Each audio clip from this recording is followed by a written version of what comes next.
chiropractors, and it's not just chiropractors, right? Because really the health industry as a whole needs to hear a lot of this. Whether you massage people, whether you do acupuncture, whether you're a chiropractor, a dentist, it doesn't matter. A nutritionist, these principles all apply.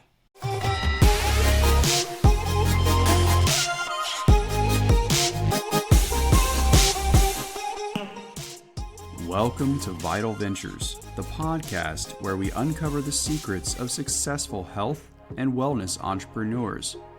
Each episode, we'll be diving into the minds of industry leaders to discover the strategies and habits that have propelled them to the top of their game.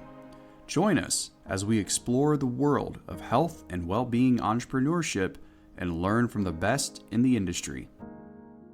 Of the many impressive facts about Dr. Todd Marquis, none is greater than his accomplishment of using his power of mind to beat a 90% chance of death. In addition to saving his own life when the cavalry wasn't coming, he's a European bench press champion. He's a retired stuntman. He's a former professor at Mount Vernon Nazarene University. He studied for his PhD at both Oxford and Warwick in England.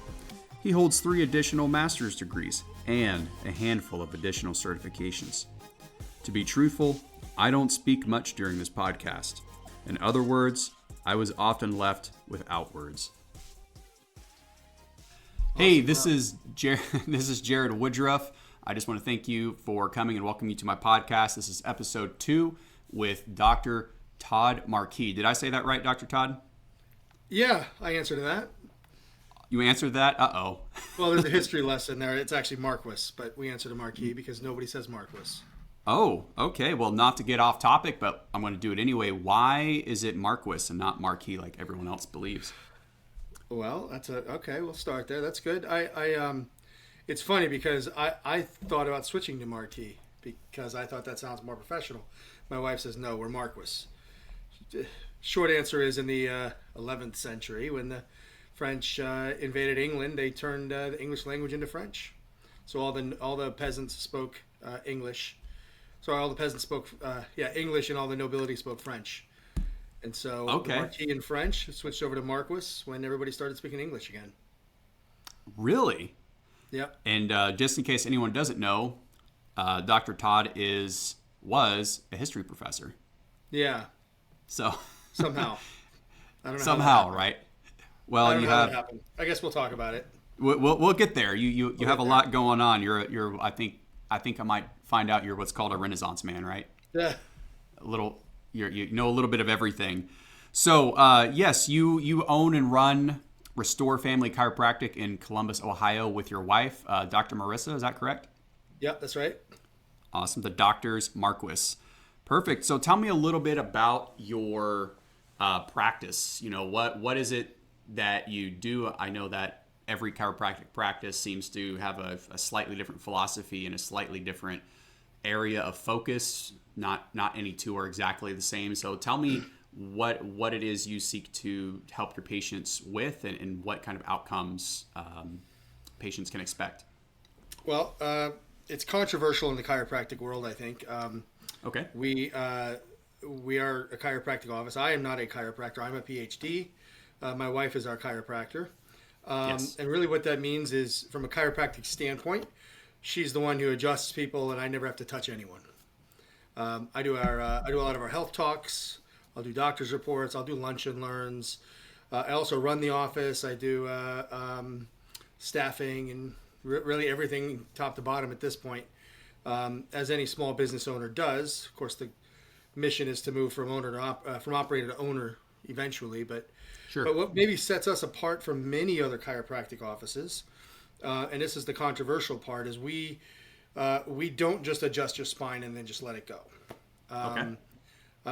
I believe. There are $1 trillion industries out there that we're going up against. Many of them don't have your health in mind. Some of them will say they do and others don't. Others just play the game. And by that I'm talking about, obviously, the medical system. Many of them just want to throw drugs at a problem, and we want to get to the source. I'm also talking about, you know, TV commercials for just pork. Like, that's not a company, that's just pork. Why are we advertising just pork? We're talking about, you know,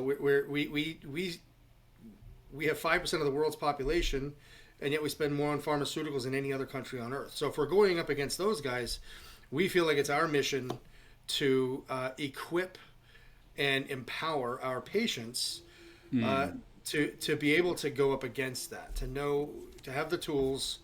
So that said, we do more than just adjust the spine and let it go. Right. Adjusting the spine is a very important part. I used to say that you'll only be as healthy as your spine, or as your spine will allow. Yeah. Because in the chiropractic world, what we say is your brain does all the healing, above, down, inside, out. So brain, spinal cord, and nerves, right? Yep. And so you can do everything else right: nutrition, exercise, minimizing toxins, proper mindset. You can do all these things right, but if your spine isn't aligned, if I were to cut you off in half, if I were to cut you with the belly button, right, everything below that belly button would no longer work. Right. But that doesn't mean we can't just let people go. Sure. We take them to the grocery store and we say, here's how this label is misleading you. It says low sugar, but it's got a seed oil in it. Here's where we'll do it. In fact, next month we're doing a challenge, a 21-day challenge, where I've got a bunch of our patients going on a carnivore diet. And then at the end of that 21 days, we'll give them nutrition consults on how to bring other foods back in to more normalcy, because most people don't want to be on carnivore for life. So we'll put them back into normalcy and figure out what foods can reintroduce, or we can reintroduce. Yeah. But I said I used to say you'll only be as healthy as your spine will allow. I've been reading a lot more heavily into other things, like the chiropractor Joe Dispenza. I'm in the Tony Robbins camp lately, and others in that world. I now say you'll only be as healthy as your spine and your mind will allow. So we do a lot of mindset stuff. I'll do life coaching. I'll do, goal planning, empowerment. I'm branching off and doing business consulting, because to help the psychology of the business owners and the businesses, helping them to become a better business. It all becomes with the owner. So 80% of the success of a business comes down to the business owner. So, sure. Oh, yeah. So we don't want to just set your spine and then just say, see ya. We want to give you a ton of resources so that you guys can go off. When you go off, you go to the gym, or you don't. Maybe just walk around the block. But you'll know why you should avoid grains, why, synthetic foods are bad, what types of exercises are better for you. All of those things. We're trying to make people as healthy as possible. That's our mission.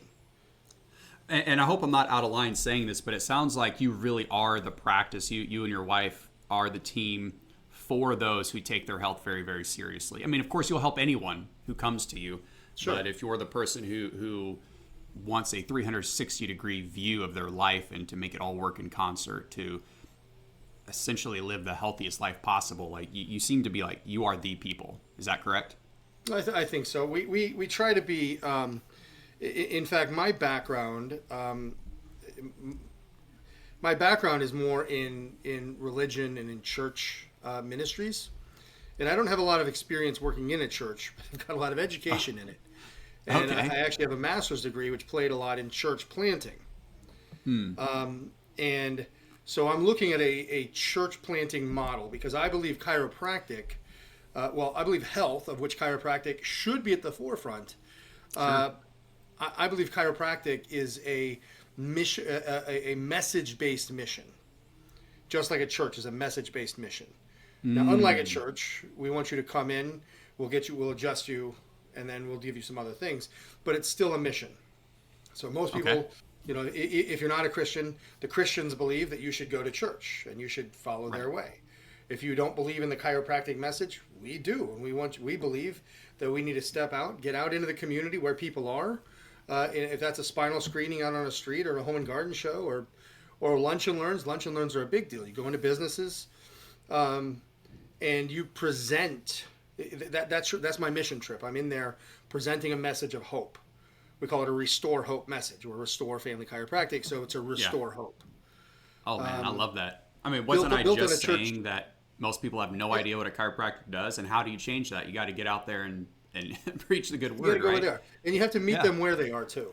Yeah, totally. Sorry, I didn't. I can't say I didn't mean to interrupt, but continue. No, sometimes you got to interrupt me. I get Sure. rolling, and you can't stop. Listen, I get that it all feeling. begins with being centered on the other person. Yeah. And in my experiences, the vast majority of business owners, and by the way, to no fault of their own, and I'm not faulting anybody, but I know what happens when you've got bills to pay, and when stress hits, in 2020, the most stressful time of all time, I believe of all time, by the way, and I can back that up. Yeah. When stress hits, we go insular. And we begin by saying things like it's all about the other person, but then you make decisions where it's all about you. If everything that you do is geared towards your community and to your patients, there is no such thing as losing. In fact, there's only winning. The only thing you can do is win, because it's all about them. So that's the small conversations on the street. That's the big conversations in the office. That's, we were at the Home and Garden Show last week. We paid a couple $1,000s to be there. And I got my money back by having a single conversation with a woman who, by the way, didn't sign up for care. Of course, I want them to sign up for care for a lot of reasons, not just business reasons. But if I'm going to be authentic and I want to improve the lives of my community, I want to have that conversation. And if I can have more conversations where they come into the office and we're getting them onto our protocols, we're getting them adjusted as they should be, we're getting them on a grain-free diet or things like that, whatever they need, we can improve their lives even more. But I had a conversation with a woman who I knew at the beginning of that conversation was not going to come in as a patient. She simply couldn't afford it. She didn't live in the area. She was in the Columbus area, but it was just too much for her to cross the city, and she had car problems. And I can't buy her a new car just to come see us, Sure. So, but I spent more than an hour with this lady, knowing she was not going to come in fully. I had staff there doing their jobs too, right? And they filled the gap while I was helping her. This woman was in tears for most of the time there because she knew that she had to make huge changes. For me, it was all about her. And in that moment, when that conversation was over, I had to go walk away because I was so into that moment, right? Because it was all about her. And all the people that we signed up more than 40 people that weekend, which is a big deal. That was a that's big incredible. number. Yeah, we did very well. My team were on top of it. We had a great location, a great event and everything. We signed up more than 40 people, but the success is in those conversations because it's all about them. And so as a business owner, and I don't know, this is all a free form podcast. I don't know if you've got a formula or not, but let's stick with it. Let's run. Yeah, let's run. So tell me, as a business owner, it's all about these conversations and really placing that other person in the center of the conversation. I mean, like you said, you zoned in, and then you had to go reset before you couldn't just move on to the next thing and go talk to someone else. Sure. I mean, that's pretty intense. I don't know if I've done that very often. So yeah, tell me more about that. I'm sorry, you were saying that as a business owner, I'm sure that was going somewhere. Well, sure. I mean, and I think the point is, we had a business relationship with another local chiropractor, and I know a lot of chiropractors that this way. They'll say all the right things. They will say that they're on a mission to help people and they want to save lives today and all those things. But when the rubber hits the road, it's literally really is all about them, all of it. And I know, and I think a lot of us that are in the industry know, plenty of people who look at patients and see dollar signs. And I'm not saying don't charge them. In fact, in some cases, charge them more because there has to be a value to the service. You can't get it free. Can I add to that? Yeah, sure. As a moral responsibility, it may seem like we do people a lot of favors by just always helping for free. Right. But at the end of the day, if someone doesn't have any skin in the game, they're not likely to take action on what you're telling them. Absolutely. And if you really want them to get the most benefit from your expertise and your training and your experience, you have to charge for it, because once they've invested something into it, Now they take it seriously. Now they follow the action steps. Now they're more compliant, and you actually get to help them. 100%. It's not necessarily intuitive, and I'm sure I'm not telling you anything new, but you really do have to charge what you're worth so that patient stays compliant and they follow the program and see the results. You can actually change their lives. Yep. I mean, how many times do you go to a lot of seminars and events, it sounds like, right? And going to these events, the people who go there and spend the money, they invest the money in themselves, they're the ones that tend to take action. But from my experience, a lot of that material is also in the $12.99 book you can buy on Amazon, written by the same person. That's available to millions of people, but yet only a very few take any action and make any use of that information. It's usually the ones who invest more because they take it more seriously. So you can get and that level of investment, and it's tricky with us because obviously, we can't have dual fee schedules. We take insurance and all that stuff. Yeah. But at the same time, everybody has a different pain point. Yep. So I look at like Tony Robbins. Tony Robbins Unleash the Power Within. I was there in West Palm Beach in November. The back seat, which was only like 5 rows or something, it was the smallest section of all, was $495. Well, actually, there was another section upstairs, which was remote. They shared a building, but nothing else. They weren't in the room with us. Other than those guys, the back seats were $500. Yeah. The next row up was like maybe $1,500. The next section up was $2,200.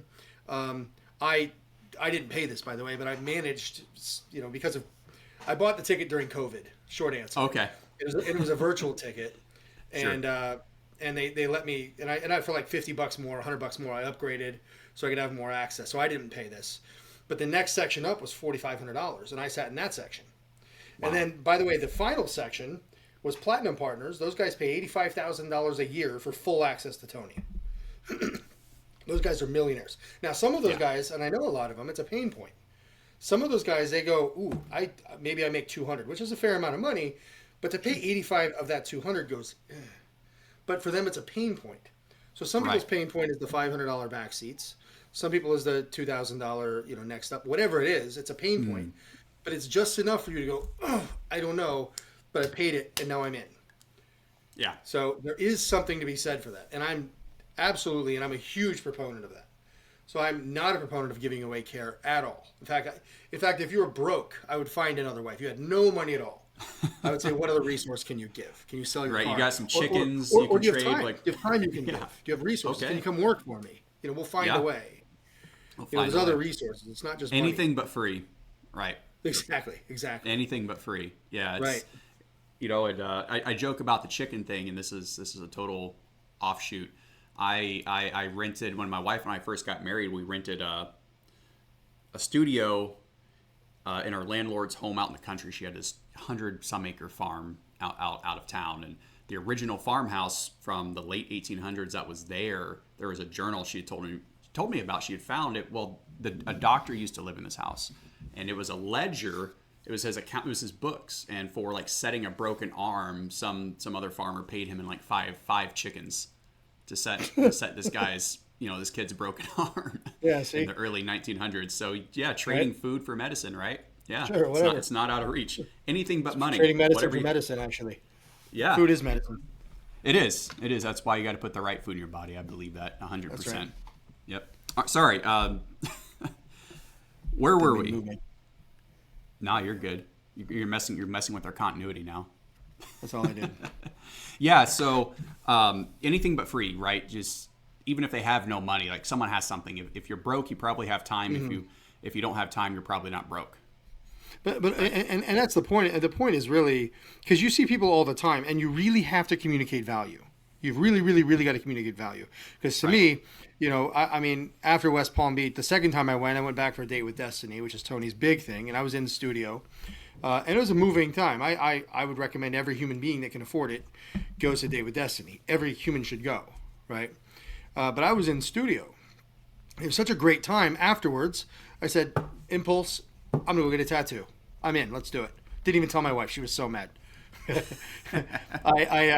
So I'm sitting at the hotel. My flight isn't until 6 or 7 o'clock at night. So I just, screw it. I'm going to go get one. And when you leave Tony, man, you're on fire. You're like a battery that is supercharged beyond what a battery is able to do. You got lightning bolts coming out of your hair like on Flash, you know? That's what it's like to do Tony. And so I'm just leaving this thing, and I take an Uber to go get a tattoo, and I'm explaining to the guy. And this guy is a very good tattoo artist. Everybody in West Palm knows this guy. And West Palm, by the way, is like the Lamborghini capital of the world. You know, it's the Monaco of America. Yeah, I used to live 30 minutes north of there. It's insane. Oh, right on. Yeah. Yeah. Cool. Yeah. A place called Port St. Lucie. So. Oh yeah, I know of it. I'm a little familiar. I would go. Yeah. I would go to West Palm. Sorry, I'm gonna shut up. You go ahead. No, whatever. It's cool.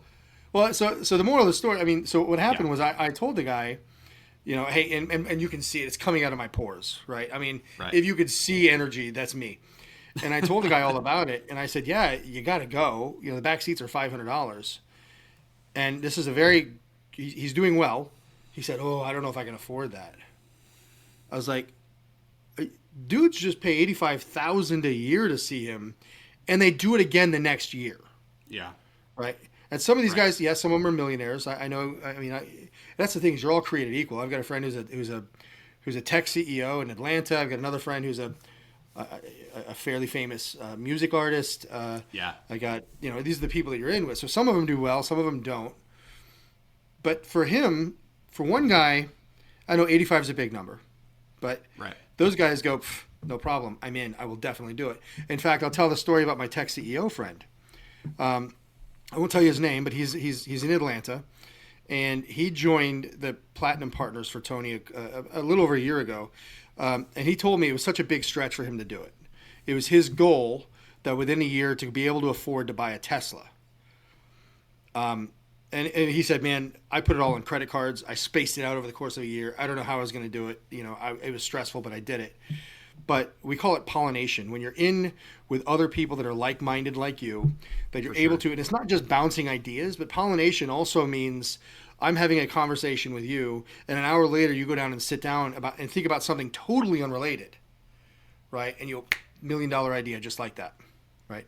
So my friend in Atlanta, through all of this, he grew his company so well that within a year he did get his Tesla, but it wasn't the $50,000 or $60,000 Tesla. It was a $170,000 Tesla. And I'm not saying that. I don't think Tesla.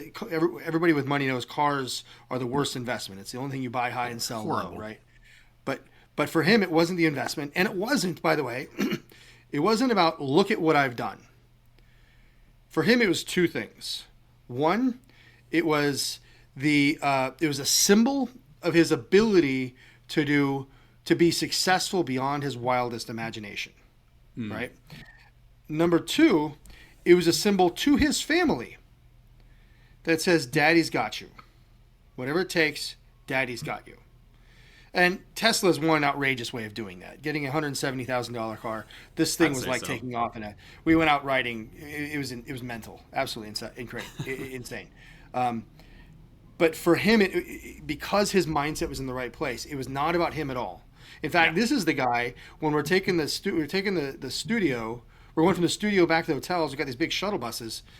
He's taking his Tesla and he's just giving people a ride so they don't have to wait in the bus. Because for him, it was all about everybody else, right? Not about him at all. So you see where all this is coming together. This is all about... I think I see where this is going, but I'm not going to assume. Well, this is all about, no matter who you are and what you do, it's all about how you can contribute to the lives of others. No matter what your profession is. This guy's a tech CEO and he's finding ways. But I work in a chiropractic office. I believe it's a very important calling. Other people, you know, a dentist working in dental hygiene. That's not just dental hygiene.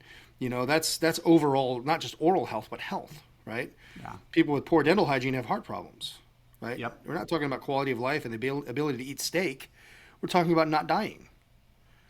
But more to the point is, every human being has the ability to contribute. And contribution, and not just contribution, but giving the lion's share of what you have, should be the beginning of what you do. You start with giving the lion's share. You don't give them an ounce and then just see if it works out. You give, and by giving, you get. I believe that. No, I really do believe that. I haven't always practiced that, but I really do believe that. Yeah. Yeah, a good mentor and coach of mine, who's actually coincidentally lives in West Palm, or no, I'm sorry, he lives in Jupiter. He told me that 10 years ago, when it was more than that actually, when the housing market collapsed and he had lost everything. He had nearly 30 properties, everything defaulted. He had a new family. He just lost it all overnight and just made this. He said, you know what? I'm just going to focus the next 12 months or whatever, however long it takes, and just give. And now today he has an 8-figure company again, wow. Right? And he's done tens of millions in sales, all with a digital business. And he always wanted to build a youth camp ever since he was like 17. He told me, he was laying on the hood of his Ford Bronco at night, just like looking up and thinking, what do I want to do with my life? And he realized that all his favorite memories were at church camps over the summers as a kid. And he said, you know what? Nice. That's what I'm going to do. I'm going to build a camp. And so he built a camp in Florida, a camp that I think is technically open, but he's still working on it. It's something like, how many acres did he say? He went out and bought this property and is from the ground up completely financed it himself, which is no banks, no investors, no banks, no one to tell him what to do. Awesome. He went from, in less than 10 years, from dead, worse than broke,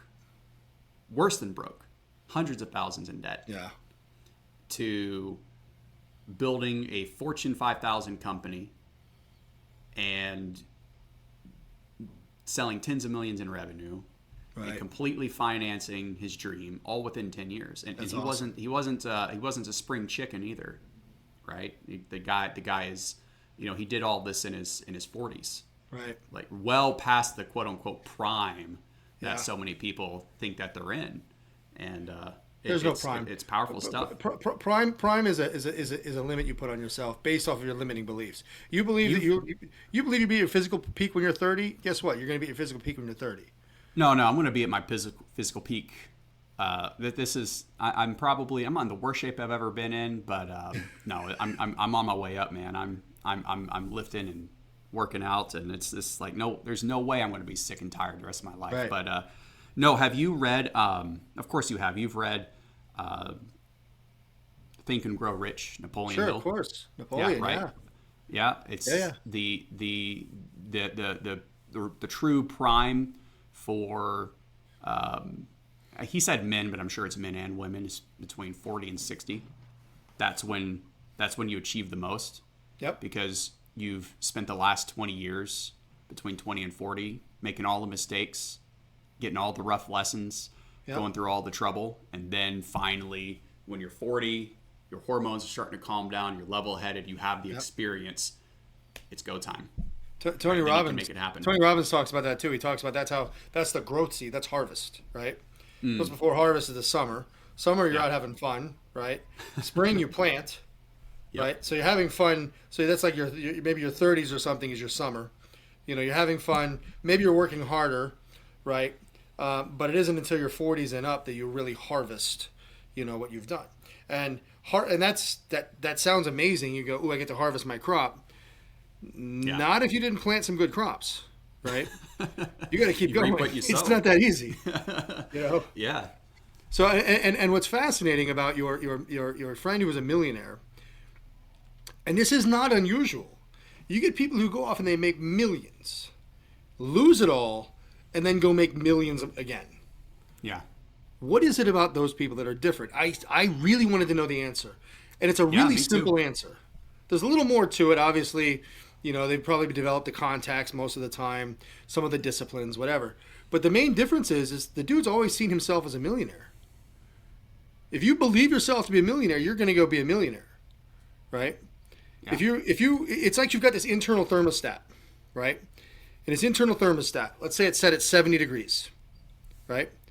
If you ever get up to 75 or 80, your brain, the brain, it's not your brain, by the way, the brain, which is connected to all humans. We all have this thing. The brain goes, dude, you're a 70. Calm down, chill out. and it brings you back down to about 70. The opposite happens. You get down to 60 or 50, the brain goes, oh, uh-oh, and it heats you back up to 70. Whatever it is, your mind, which is not your brain, by the way, your mind is something else. Your mind tells your brain that you're a 70 and you stay at that 70. But your millionaire friend didn't believe himself to be a 70, right? He believed himself to be a millionaire. And when he lost those millions, do you know what he said? Uh-oh, I'm a zeroaire. No. He said, I'm still a millionaire. I just don't have a million yet. Just going through it, man. Yeah. It's like, it's such a contradiction, because delusion and success cannot exist at the same time. Right. But you have to be borderline delusional when you've lost everything to still believe you're rich. And I don't think it's. I just don't think. I don't think I agree with that either. By the way, I don't think it's delusion at all. I think I think it's. And I'm not. I don't mean to say that again. No, disagree. What I'm saying is this is not an echo chamber. Please. What I'm saying is, each one of us has a power inside of us that we've never begun to tap.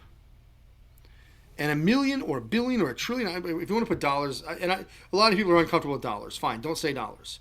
Let's say that you're I'm in chiropractic. Let's say your chiropractic office that for 10 years has seen 100 people.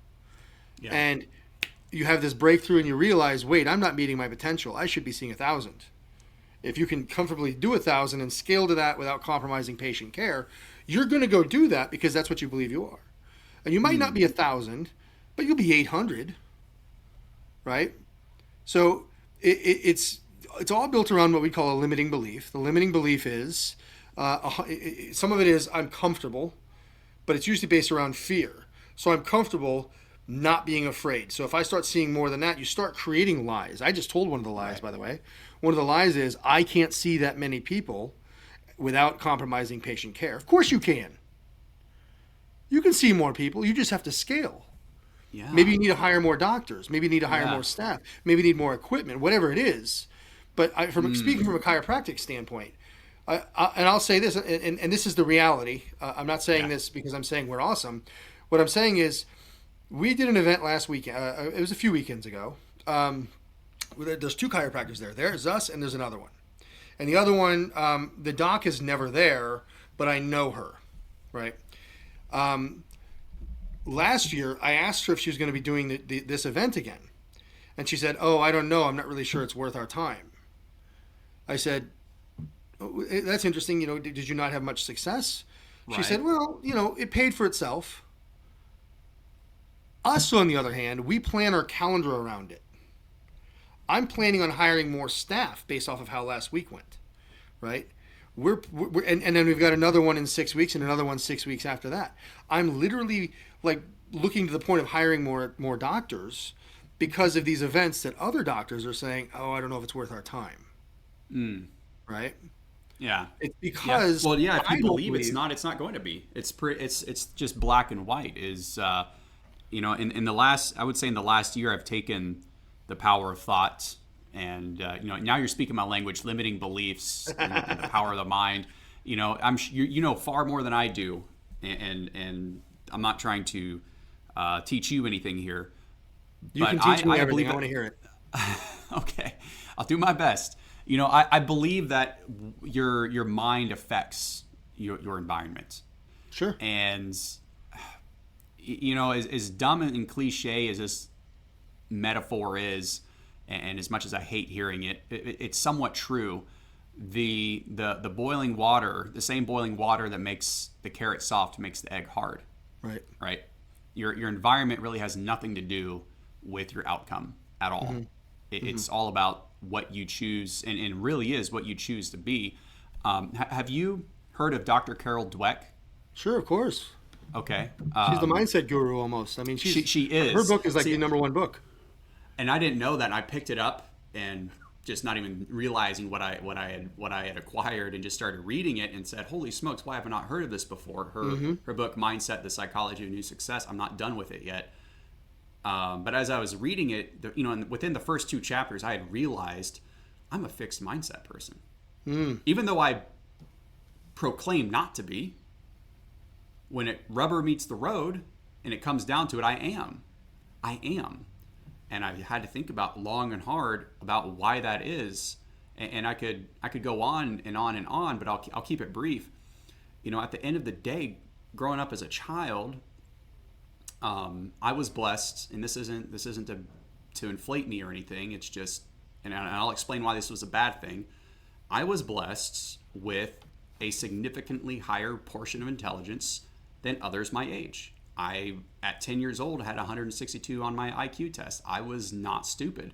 I would walk into a class, never take notes. I would just listen, study, take the test, and get A's, and that was it. So I never had to work hard for my achievements as a child, ever. Not once did I ever know what it was like to have to actually work hard. I thought I was working hard because I was meeting the benchmarks and getting the rewards, and I thought this is what it's like. I've got this. Life is going to be a piece of cake. I'm going to be a surgeon. It's going to be so awesome. I'm going to have tons of money. And because surgeons never have to work hard, right? No, they don't. They don't, right? No, not at all. Of course, I didn't know that. No. Of course. I thought I had it made, and I was blessed with this, and I didn't have to try hard. So God has chosen me. God has chosen me, right? So what had happened when I started having to work hard for things, I gave up. I said, screw this. I just don't have it. Like if I had it, I would just knock it out of the park. So I don't want to do this. Or I would lose interest pretty quickly, even if it was something important and vital to my well-being and success, and I would give up.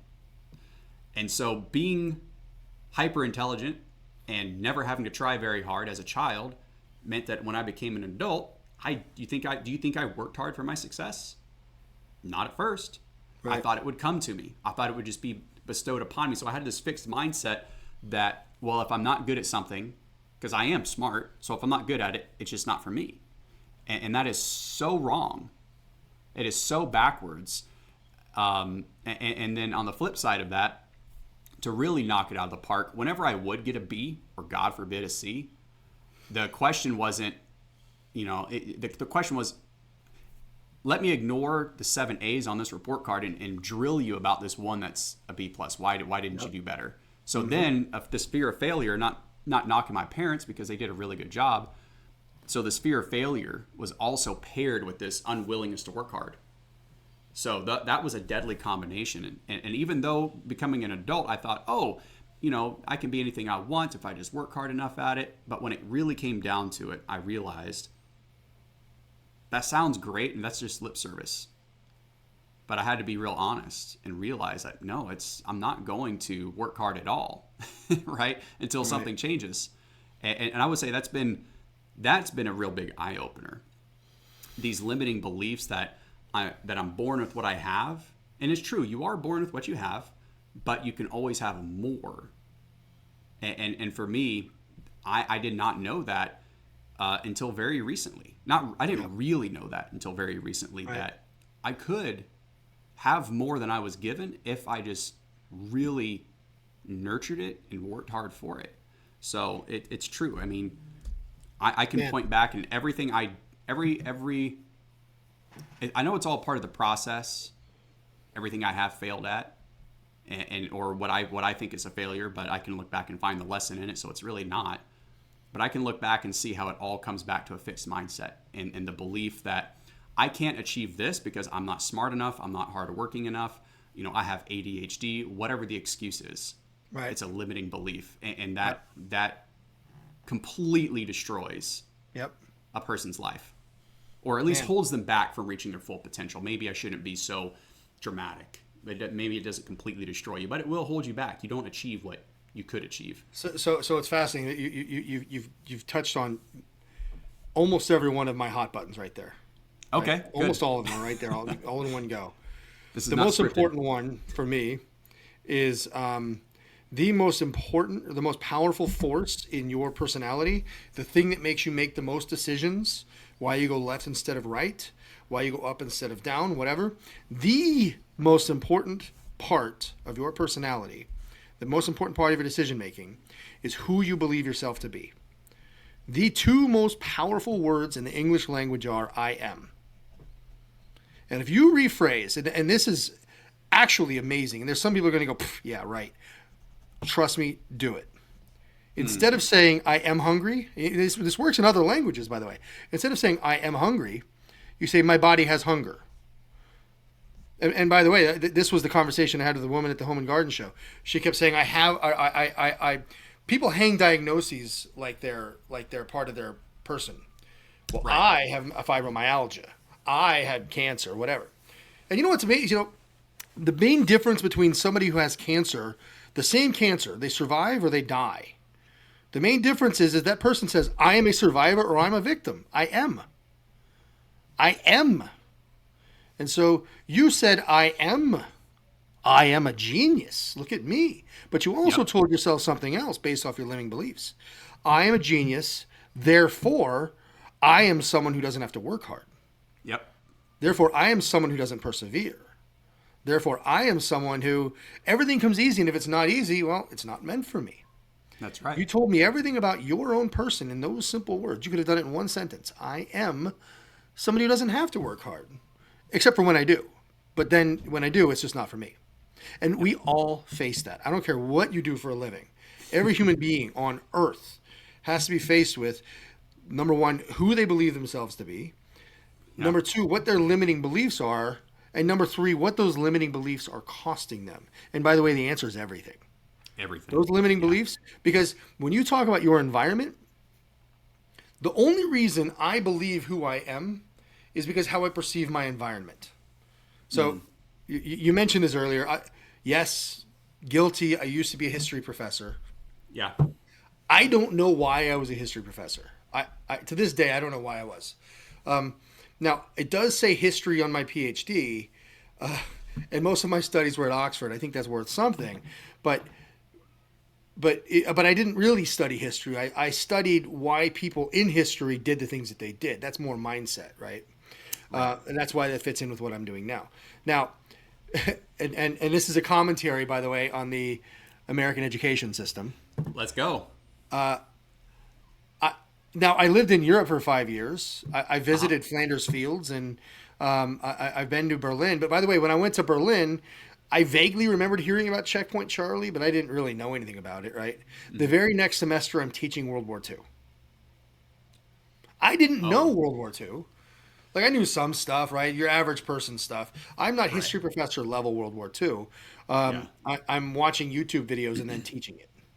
So what I developed a class, and by about my second year or so teaching, I developed a class that was required by all my students. I think this part, and stick with me, the first part's boring, but you get the second part. Okay. I call it my personal historiography, right? Because I had to make it sound history-ish, right? Historiography is nothing more than the fashion on the way past events are interpreted, right? So, there's a swing right now in historiography to say that the Civil War, if you live in the South, the Civil War wasn't about slaves, it was about states' rights. Well, the reality was, it was about states' rights to tell you whether or not you could own people. So it is about slaves. They're both right? Both statements were true. Yeah. That's right. They both were true. And that was the boring part. Now, here's the interesting part. Here's how I taught the class. Mm-hmm. It's all about how you form your conclusion on events, right? So I would say, I walked into this classroom today, 5 minutes ago, and I had one interpretation of me walking in, and you had another interpretation, and you had another, and there's 50 people in the room, and there were 50 interpretations. There was one event and 50 interpretations. Mm. A year from now, you're going to remember this conversation, and there's going to be a year's worth of more interpretations based off of interpretations, based off of interpretations, based off of interpretations, based off of interpretations. None of them are real, right? The real thing happened. I walked into the room. Everything else after that wasn't real. And by the way, happened is past tense. So past isn't real. There's no such thing as past. Past is fake. Past is nothing more than our mind trying to make sense of things that have already happened to us, right? Yeah. Only thing that's real is right now. So in the class, my personal historiography, I would say, how has your interpretation of yourself changed? There's a common story. Every human has a story like this, but the story would be something like, you're 3 years old, you're in the grocery store, you're looking at, let's say, cereal or something, and you turn around and your mom's gone. And in that moment, you made a decision. That decision could have been, I'm abandoned. Everyone's going to leave me. It could be, well, no one will ever love me. It could be, hooray, I'm independent, whatever that decision is, that started me. forming your identity. And Right. then you started forming the rest of your identity base, everything that happened after that, more interpretations, right? Tony Robbins did this with Date with Destiny. And I've been teaching this for years, but with Date with Destiny, he does a whole thing where he takes you back to your earliest possible memory. And he says, look at that from your own eyes at the moment. Now, back it up even more. Back it up even more. Back it up even more. So now maybe it's 5 seconds more, whatever, but you're backing it up more. And he says, now look at it from the eyes of the other people that are there with you. Was it your parents? Was it your school teacher? Whoever it is. Look at it through their eyes. What were they thinking? What were they doing? And you start realizing that this earliest memory you had, in that case, if it's a grocery store, that wasn't mine, by the way, I'm making it up. But when the grocery store story happens, if you go to your parents' interpretation of that event, by the way, they probably don't remember it. But if they do, they would go, I was just nipping around the corner to grab soup. I knew you were fine. Or they might have said, I tried to tell you and you weren't listening. Whatever it is. The point is, who we believe ourselves to be is not who we really are, which means the potential of who we can be is a million light years off to the side, way off into the future, right? So when you're talking about our environment forming our choices, forming our identity, absolutely, but it's a million times more than that. You erase that environment, you erase those decisions, and there's a really important part of that I left out, and that is your mind, your brain's job is just to keep you alive. That's all your brain does. It's there to keep you alive. Don't die. All day long. It's telling your stomach to digest food. It's telling your nervous system, whatever, right? It's regulating your hormones. But really in doing that, all it's doing is saying, don't die. That's all it's saying. Don't die. Yeah, that's his one job. Yep. But in saying don't die, that means avoid pain. And by avoid pain, it means look to the worst case scenario. What's the worst possible thing? Because when I phrase it like I did, I said it could be, you'll be abandoned and never loved. It could be that you'll that your parents don't love you, whatever it is. And then I say the third one, which is, hooray, I'm independent.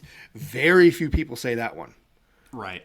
Because they go to, I'll never be loved, or I'll always be abandoned. Because your brain looks for the worst case.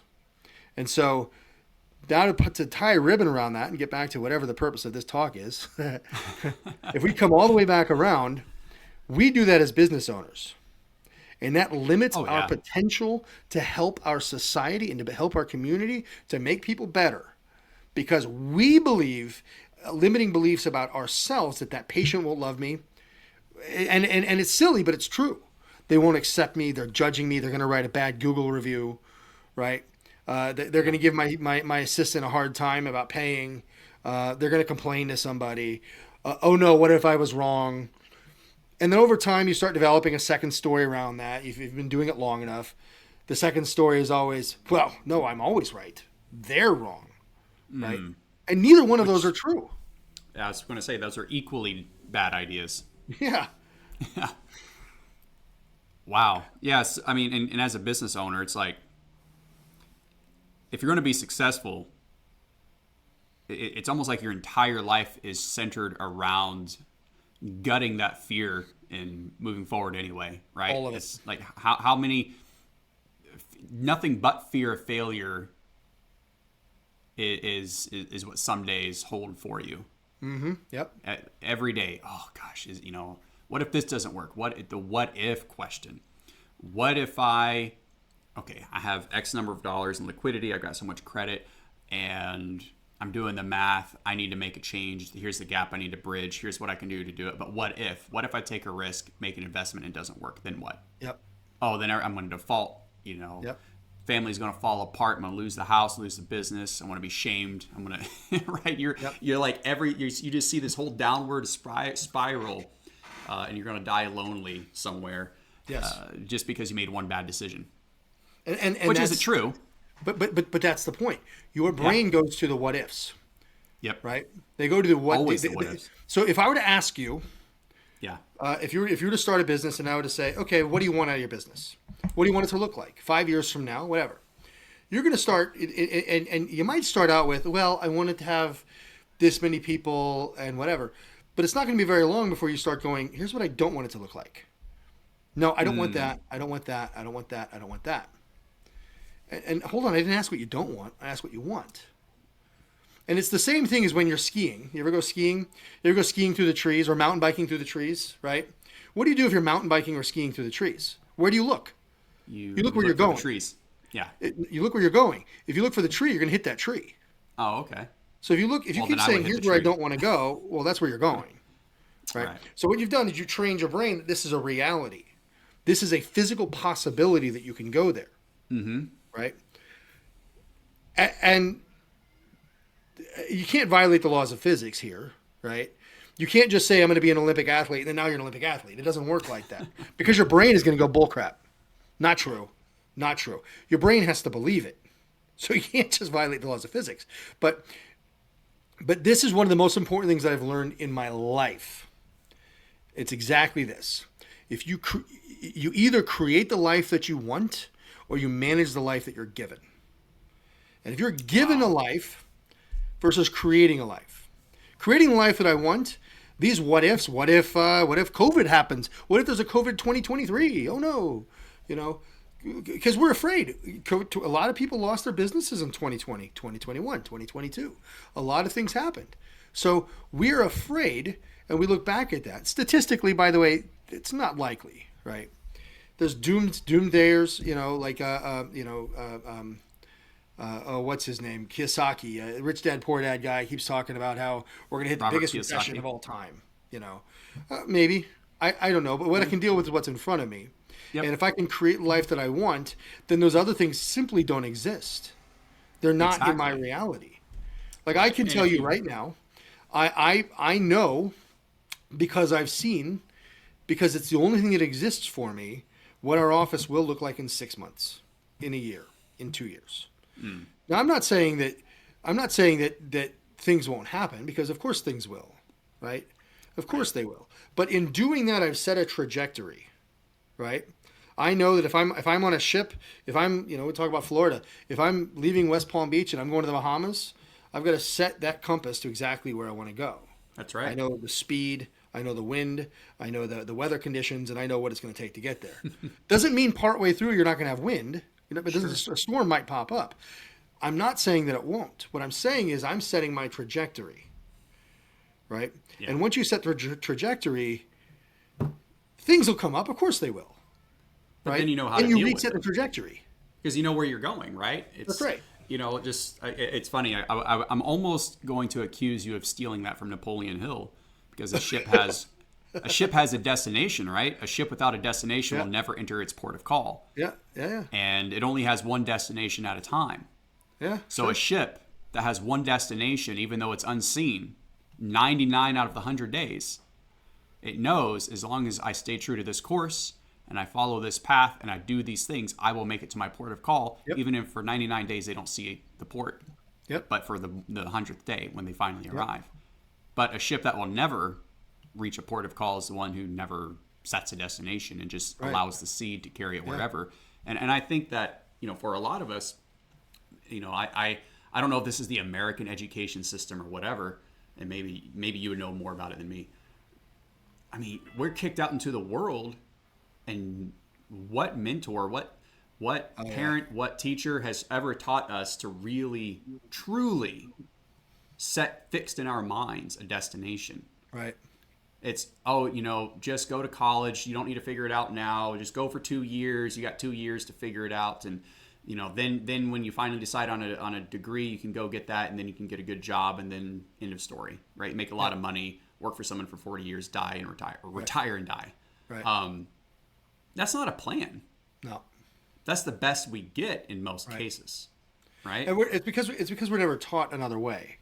No. And I think most of your audience will understand this, because most people that are listening to this podcast are probably entrepreneurs, people that have actually gone out and they've gotten out of that 9 to 5, but maybe they sort of still feel trapped in it. Mm-hmm. Maybe they sort of still feel, well, yeah, I'm not working 9 to 5, but dude, if I don't put in 60-hour weeks, I'm not going to get another boat or something, or whatever it is, or depending on where you are in your career. Or I'll never retire on time, or Or again, we're creating these potential scenarios that don't exist because the future doesn't exist. We haven't set our trajectory. Now, there's an important part of that. It's not simply just setting the trajectory. It's resetting it and re-looking at it every set intervals. You got to keep looking. Sure. You've got to set, and I'm not going to call them goals. I'm going to call them commitments. You have to set commitments. If you're a salesman and you got to set, you got to make 100 calls in a day, right? Your commitment is whatever it takes. I'm going to make 100 calls today. You don't set a goal. A goal is like, I didn't make it. It's like a New Year's resolution. I do this in my office all the time. I say, who here has a New Year's resolution? Most of them don't raise their hand anymore. I said, why not? Well, it's because I never followed through. So what's the point in doing them? Well, the answer is you weren't resolved. A resolution means you're resolved. You mean that come hell or high water, I am losing 50 pounds. We have a guy in our office that's lost over 200 pounds. Why? He's resolved. And he's still resolved. He has learned something that we all need to learn, which is you don't negotiate with your mind. You know the things that you need to do, and then you just go do them. It's really not that hard. We try to make things more complicated. You want to lose weight? You want to lose weight? Move more and eat less. Yep. There. You really want to lose weight? Cut an arm off. You're going to lose weight. You want to lose 30 pounds really fast? Cut your arm off. Like that. You just lost weight. But if your goal is to be healthy and lose weight, you've got to be able to do that. But then you step on the scale when you start. And then a couple of days later, you step on the scale again. Then a couple of days later, you step on the scale again. And oh no, I stopped losing weight. What do? Well, you adjust. You adjust your sales and you continue to go. Right? Yeah. It's not just simply, here's what I want to do, and then we're going to do it. I have over here, I've got a big, massive wall-sized dry erase board. And I've got all of our, to be a good business owner, I believe, is to be obsessed with numbers. So for me, I've got how many new patients, how many conversions, what that percentage is. I'm tracking everything. I'm tracking, where did they come from? As you should. Were they online? Were they a walk-in? Were they a referral? Were they a screening? Were they a lunch and learn? Whatever. I'm tracking all that. But the numbers, but that's just for tracking. That's backwards looking, right? Backwards looking is where did they come from and what's working, right? Forwards looking is all I care about is what is the number? What's the new patient number? What's the conversion number? And what's the volume number? And I'm tracking collections too. I don't want to get bogged down in collections. As a business owner, I have to know them. Sure. But I don't want to see people as dollar signs. So my goal is I'm looking at volume. How many people can we serve? And I do believe that if that number's growing, and there's some fallacy to this, but generally speaking, if that number's growing, we're doing something right. People are still, right. If people vote with their feet, they're going to keep coming back, and they're going to tell people, and then we're going to grow. Yeah, you're doing something right. Maybe not everything, but you're doing something. Yeah. You would be remiss to not look at. I believe that it is, and maybe this isn't for everybody. This is for me. I'll say this for me. I do believe this is for most people. That. And this is in the Bible. Jesus talks about this, the parable of the talents. Yep. If I have been given a talent, a training, an experience, it is my duty, my moral responsibility to spread that to as many people I can in the best way that I can, in the most quality way, right? So if you're a dentist and you believe your calling is dentistry, yeah, you help as many people as you can until you run into a resource problem and then you solve that problem. Maybe that means you've got 5 offices. By the way, if there's a dentist listening, they just crap themselves and go, how can I have 5 offices? That was a limiting belief, just like that, by the way. Yep. Chiropractors do it. There are some chiropractors who break the mold and they'll talk the talk and they'll say, yeah, I've got, and I don't know. For a lot of people, that does end at 1 office. And there's nothing wrong with that. In fact, that's awesome because as long as they're maximizing what they believe that to be, that's neither good nor bad.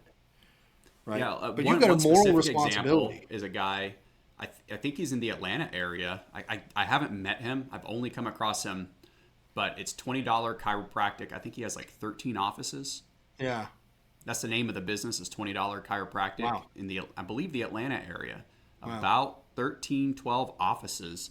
Yeah. And you might say, how can someone do that? Well, I won't speak from a position of knowledge or authority because I don't know, but I know he partnered with other chiropractors. It went from I wish I could. So his mindset is how can I? Not if I could, I wish I could, I can't. No, how can I make this happen? And he figured it out. Right? It's that you put a limiting belief and it's just not going to happen. So for anyone listening thinking, oh, I can't have that many offices, you're right. You can't. You should probably figure out how to scale it and figure out how you can own that many offices, because guess what? You're not multiplying yourself 5 times and practicing and seeing 300 patients a week in each office. You're all by yourself. Scaling is the name of the game. And I think anyone listening knows that, but they know that here, not here. Yeah. Right. And you just nailed it too. But if they said they can't, they're right. Yeah. And by the way, that doesn't mean they're right in a year or 2 or 3. That means in this moment they're right. Mm-hmm. But they get the skills, they get the resources that are needed or whatever. And those skills and resources, by the way, that's not time. What's the number one reason people say they don't work out? They don't have time. Time. What did we learn during COVID when everybody had time? No one worked Obesity out still. went up through the roof. Right? Yeah. So why don't people work out? They don't have time. Why don't you eat right? Oh, I don't like to cook. Okay? But you tell me you value your health, but you don't do the things that it's required to do. Right. So every one of us has time. There's people who have who have done this before. They've already done it. There's people with 10 offices. Why not? Yeah. Right? Whatever that is. And I'm not even saying go do that. I'm not saying charge $20 an adjustment, just for the record. No. But what I am, well, hold on. But I also don't think there's anything wrong with that in a certain context. Right? There's other chiropractors who just listen to this and went, oh, geez, now I lost some people. There is a context for that. There really is. There's a context for $100 adjustment. There's a context for 20. Right? If you're in that I know environment, a guy who charges $300. There's a context for everything. Sure, of course. Right? That is a thing. But what I do know, first of all, it all comes down to your why. If you're charging $20 to help more people because you know that those people can't afford it, well, that's one thing. If it's another one, you're charging $20 because you don't think you're worth it, well, you're wrong. Right? Or you really aren't worth it, well, okay, you can keep doing it, but you're not going to help that many people. And the fact of it, and this is the beginning and the end of that, is every last one of us, every human being on earth has been given a special set of skills and a special power that none of us have begun to tap into. Not even close. Totally. Not even close. Totally. And it's our mind that is holding us back. That is why it's not the amount of time, because there's always more time. Right? And it's not about the hours in the day. It's about learning to condense time. That's a skill. It's a skill to condense time. It's a skill to do those sorts of things. But everybody can learn that skill. Every human on earth can learn the skill on how to condense time. Do more with less. It's all about the psychology of the individual, of the business owner. Right. That's all. That's 80% of success. The other 20% is things like supply chain. What you charge, the actual things that aren't limiting beliefs, but are actual things. That's just 20%. So you're going to go out and you're going to get a B- at least just for showing up. If you got the right psychology. Sure. And by the way, you have most of the resources. Maybe you don't have all of them, but you have most of them. And if you start walking in the right direction, an amazing thing happens. You're actually training your nervous system that this is the right path. You're going from I am a loser to I am a winner just by walking in the winner's path. Just like that. I could see that. Yeah, I could see that. Yeah, then that really starts to build the belief that I am a winner. So I'm going to do what a winner does, and eventually doing what winners do begets winning. Yep. Yeah, like you said, I don't know if this was on our call prior or here, but you said, you mentioned it briefly, you had advanced heart failure. Yeah. And 9 out of 10 people with that level of heart failure weren't here in 12 months. And so you decided, well, I got to do what that 1 out of 10. You didn't decide, well, the odds are against me, so I'm like 9 out of 10 people. You decided that you're 1 out of 10, and that was been a few years ago. So I would think you're having decided that maybe here we are. Have something to do with it, right? Your mind. Not a ghost. You're not a ghost, right? You're actually physically really here, as far as I can tell, and that was that started in your mind. Had to. Instead of giving up where the cardiologist said, well, you're up crap creek without a paddle, which is what 9 out of 10 means. That taught me a lot of really important lessons because it had to. And that was on the call. So let me catch us up. Okay. At the time, and we still don't know the cause of it, by the way. That's kind of important. You won't always know the cause. Yep. You go hunting for causes, and we say we go after the cause, and oftentimes the cause is the cure, and the cause helps prevent future whatevers. But you're not always going to know the cause because often there's multiple causes, right? Yeah. So in my case, we're probably putting to stress as the number one reason.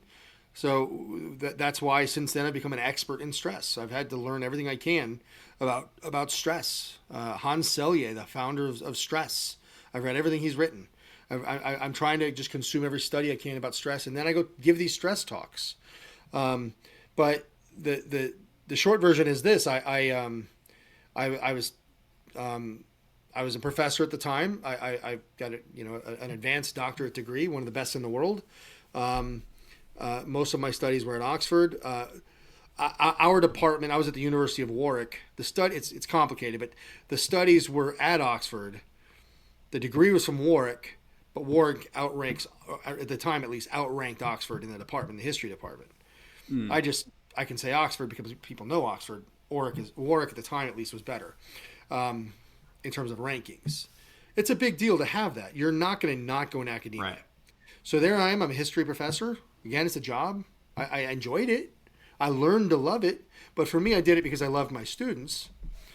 But it was then that I did. It was I was there for less than a year, and I went in for I had an infection on my leg, and I could see that I had some lymph nodes that were growing, and I said, my body clearly is having trouble keeping up with this on its own. I need to go get some more advanced diagnostics done. Let's go have a look. Right.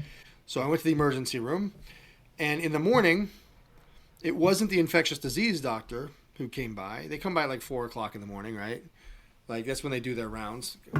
So obviously they don't care about your rest. So having been to the hospital with 3 children, I can tell you, no, they do not. They don't care about your sleep. No, it's on their time. It was the cardiologist. And yeah. I do have a history of heart. I have a couple of aortic valve replacements. This is, we think, not related. So I know enough.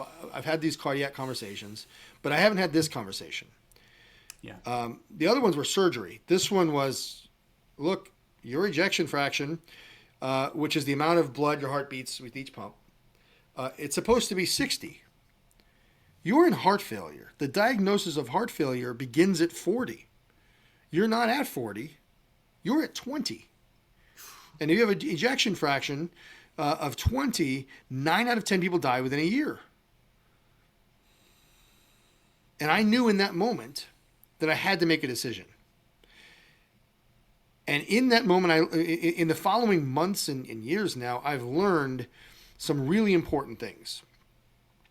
One of them is that help is not coming. There is no cavalry. When your life is on the line, you've got to know who to trust, know what sources to trust, know where to go for your information, because there's a lot of people who are well-meaning but wrong. There's other people who maybe are a little less well-meaning, and they're just trying to line their pockets or whatever it is. Maybe there's plenty of idiot doctors out there, right? I'm not saying my guy was, but what I'm saying is 9 out of 10 people died within a year. Something's not right. Yeah. Because the power that made the body heals the body. Above, down, inside, out. So if 9 out of 10 people died doing it their way, you had better believe I'm not going to do it their way. I had to start because I didn't know any better. But if I did what 9 out of 10 people did, I would get what 9 out of 10 people got. Yeah. And at the time, I had 6 or 8 months old. I was imagining her growing up, asking her mom what my favorite Paw Patrol character was, what my voice sounded like, right? Yeah.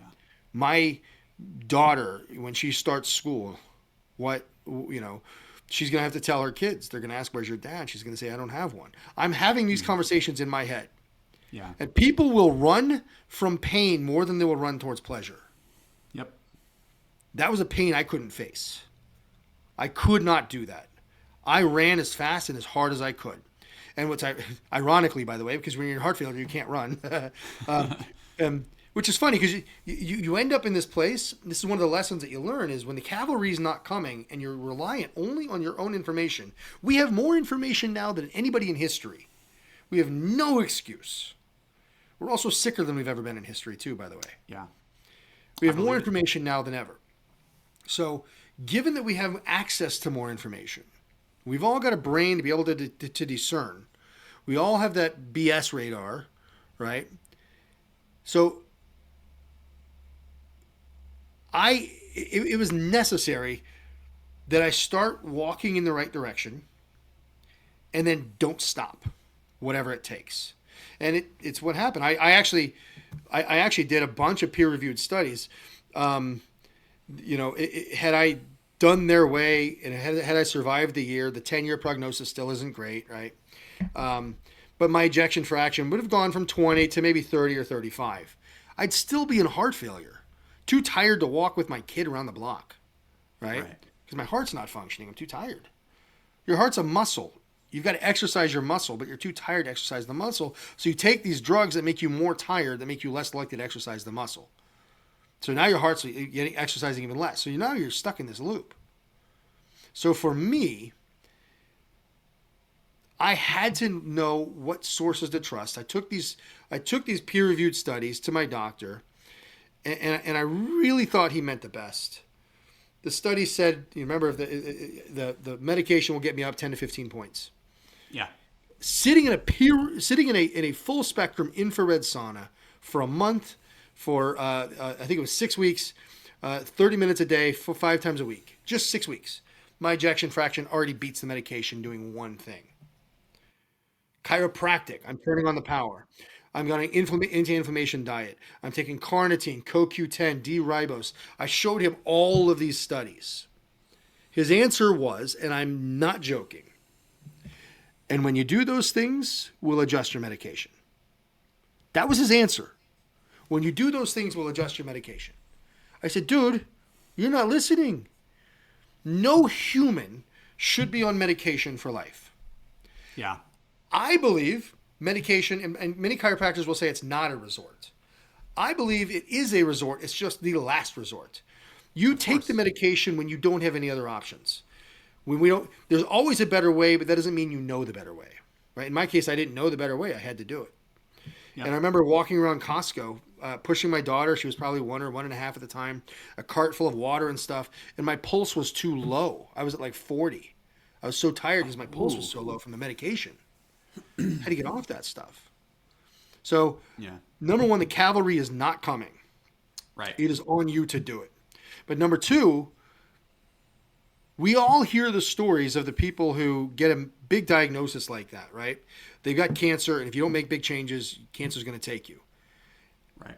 To a fault, almost every one of them will make those big changes. But about a week or two later, they go back. Right? They make those changes. They change their life. They say, I'm going to do these things. I swear I'm going to do it. But their identity is so rooted into what they were doing before. They haven't been able to change their habits. They don't believe themselves capable. When things get hard, they go back. Yeah. So the cancer comes back and it takes them. Yeah. You've got to be able to, and this is a metaphor for life. I was going to, you stole my words. I said, and this isn't just your health. This is you do it. Everything you do in life, right? In the context of being a business owner, we say, all right, I went to Tony Robbins. I had my experience. I'm going to change everything. And for 2 weeks, you do it. And then you go right back to what you were doing. Yes, that's right. Right? Like, and that's hard. That's hard to fight that because, successful people, I've come to learn over the years, have all the same problems I do. All of them. It's not they're not successful because their path was any smoother or any flatter. No, they went through everything I'm being challenged with and possibly more.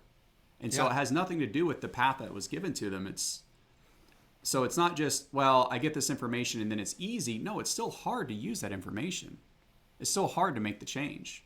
And that's what it boils down to. And you know, what's helped me a lot, because let's be honest, I'm not perfect. Like I still make that mistake. It's human nature. But what's actually helped me, and I don't know, maybe it's me, maybe it's just me, but being aware of the way my psychology works helps me remove myself from it whilst I'm making the mistake, right? If you just don't know how you work, you're just like an animal and you're in it just responding to stimuli. But if you understand it, even on a basic level, I don't need a PhD education, like break it down to me Barney style. And then I can step back and say, hey, I'm doing this thing again. And then I can change it. I can correct it. That's helped me. And that's why every entrepreneur, every business owner needs a coach. Every last one of them needs a coach, because you can't read the label from inside the jar. And you can be an expert at what you do, but Olympic athletes have coaches. Okay, Michael Jordan had a coach and he listened to him. Right? Yeah. Phil Jackson might not always agree, but he listened to him, you know, because every expert in the world needs a coach. But okay. You were talking about the ability to succeed, to not give up. Jamie Kern-Lima, she spoke at Unleash the Power Within. She sat in my section. This is one of the most powerful people I've ever met in my life. This is absolutely amazing. So Jamie Kern-Lima started her own makeup company, right? What it was she was a reporter, and the makeup that she had on, she had a skin condition, and the makeup didn't cover it very well, and under the hot lamps it sort of melted off of it.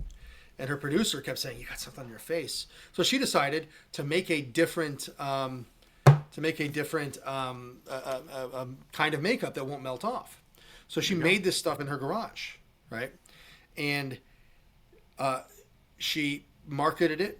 She said the moment her website went live, she said, yes, this is it.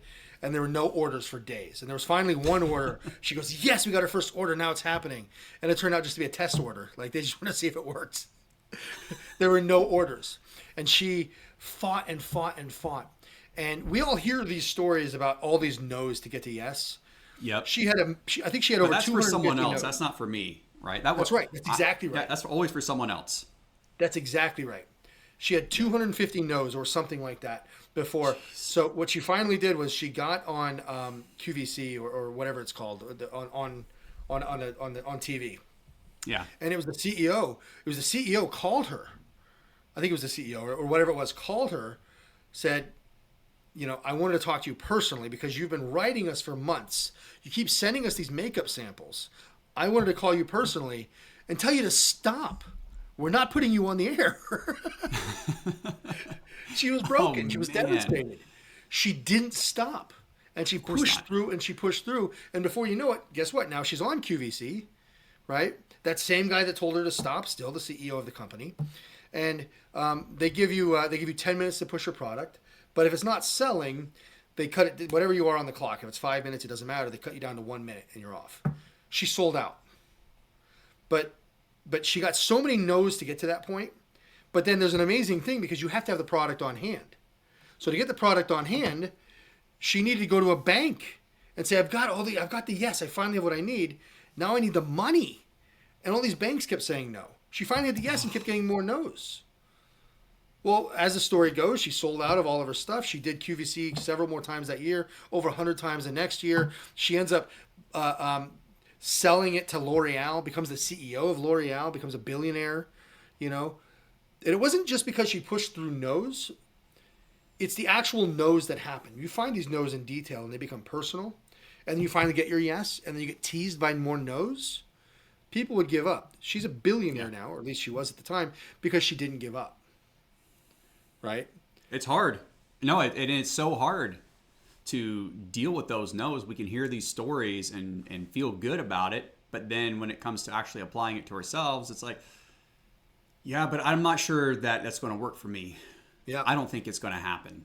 Right? It's like, well, it's great. It worked for her. She's smarter. She's more tenacious. Right? She has more connections. She knows the language. She knows the business. You know, she knows what she's doing, and I don't. Like, it's always, oh, that person knew what they were doing. That's why they were so. I don't know what I'm doing. I'm so unsure of myself. Yeah. I don't think she thought for a moment she knew what she was doing. No. But she just wanted to make a product, and the thing is, she believed in the product, just like me. I believe in chiropractic. Yeah, I believe it so much that I literally bet my life on the things I was teaching, to the point I literally bet my own life on it. That's how much I believe in it, and I believe in it that much that I bet my life to that point. Well, you better believe it. Then I bet my career by quitting academia and starting our own office, which is doing very well. And I see no reason, again, why, if I bet my career to do that, why don't I continue to bet? The house is clearly in my favor. The messages, and I'm not doing this, by the way. This isn't me. It's not my message. I'm telling my story. But the message of chiropractic, what I believe chiropractic to be, is the message of health, which works for all humans. And the fact that I could get 41 people at the last show. Last year we split it with another doctor. We got 30 something, and the other guy got about 6. Same stuff. We just went in half. I got 30 and he got 6. It's not because we're better, right? There's more to that story. I don't need to get into that whole thing. It's because short version is, we made it about them. He made it about him, right? Yeah. So if you're making it about them, the sky's the limit. If we can get that many people, we paid $2,000. We got, the math is simple. From a business perspective. Yeah, that's insane. From the business perspective, you spend $2,000, you get 30 people, each spend $50 or something to come in. You just made $1,500 back just by the initial assessment, right? So now you're only in the hole $500. You only need one to sign up to make it worth your time. And if you signed up 30, in our case, we signed up 40. We're still getting them through our process. But of those 40, 25 or so will take up care.